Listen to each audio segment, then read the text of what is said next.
Discover the secret to unlocking your true potential. The secret to unlocking your true potential is to take 100% responsibility for your emotions, actions, and choices. But the flip side of that is realizing that you are not responsible for anyone else's emotions, actions, or choices. And in this world, the way our society is now, we are taught that we are responsible for other people's choices and that they're responsible for ours. He made me mad. He did this, he did that. She said this, she did that. And what we're not realizing is we're giving away our point of power and our ability to create.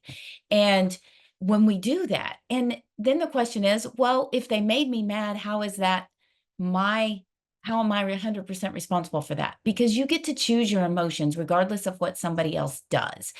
And even if they do something worthy of being mad about, the question is, are you worthy of what the anger does to you? Because when you are not feeling good, be it anger or, unworthiness or overwhelmment, you are not connected to your point of power. You're not in the space to receive all the good things.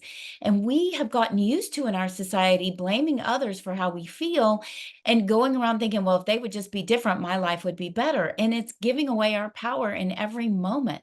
And so when you can be around somebody and they're not having the best day and you realize you get to choose your day regardless of their day, and you say to yourself, you know what? I am 100% responsible for how I feel. I can choose to feel good even if they're in my space not feeling good. You have to figure out how to do it. Maybe you move to a different area to work for a little bit, or you don't continue to have a conversation with somebody that their emotional place isn't in a place where there's actually going to be a productive conversation. You say, you know what, I realize that you're not in a good space right now, and we can continue this conversation when you are in the space that we can actually, problem solve. Because when someone's overwhelmed or they're angry, they're stressed about something else, you can't have a conversation that's productive. So you can acknowledge that kindly, recognize where they are without being mad at them, and then move to a different space until they're in a space to have that conversation. And for yourself, if you're not in that space, you can recognize that, say, I'm not in the space to have a productive conversation right now. So I'm going to remove myself and get myself in a place where we can then problem solve, because you cannot problem solve in any place from that place of overwhelmment or anger.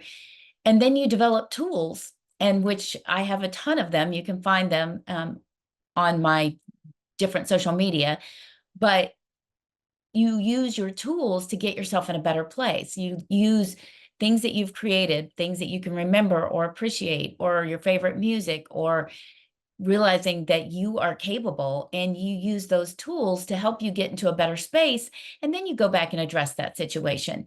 But you always take, and that means if you say something that you realize, maybe that person got mad and you're not responsible for their choice of emotions, but you are responsible for what you say. So if you said something that was, you were not in the best space, absolutely you want to own that 100% and take the responsibility of apologizing for that. And for one, when you do that, you're less likely to do it again. And it's all about, when you take 100% responsibility, then you're responsible for your half of any relationship equation, be that work or home or any sort of relationship at all, even relationships with people in the drive-through at the restaurants. You want to own 100% who you are. And your goal in that, when you own that, it's so much easier to be compassionate to others.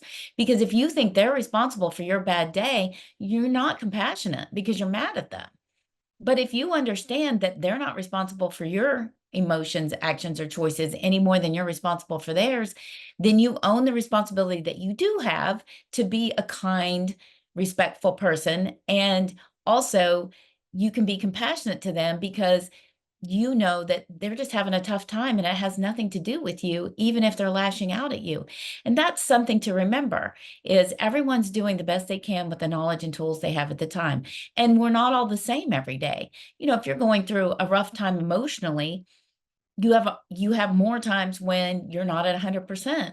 And so if you're aware of that, and you're compassionate to yourself in that respect, it gives you also the tools to be compassionate to others and live a much better life, because the conversations that you have out of that compassion and that responsibility and your ability to choose your actions and your thoughts and to recognize when you've chosen something that maybe isn't ideal is how you create an extraordinary life.